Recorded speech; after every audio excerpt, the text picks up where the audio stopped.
Við ætlum að teikna ferilinn M sem að tilgreindur með stikaforminu x jafnt og 4 mínus t í öðru og y jafnt og 1 pluss t. Og við ætlum að teikna þennan feril á bilinu frá -3 til 3.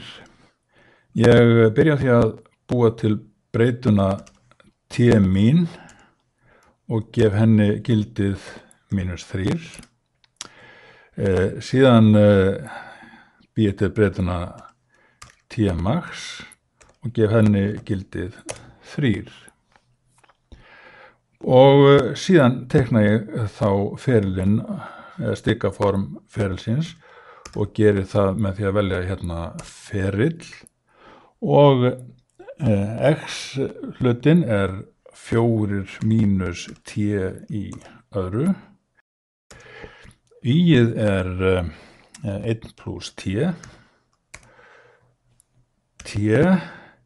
Stikinn t.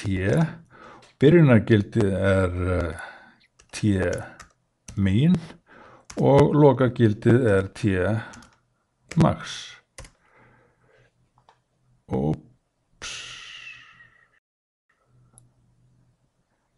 Hérna smá villa.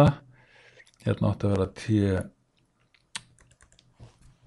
í öðru. Svona og 1 pluss t og þarna höfum við ferilinn. Skulum endurnefna þetta, fékk sjálfgefna heitið A og látum þetta heita 5 og þá höfum við fengið þennan feril.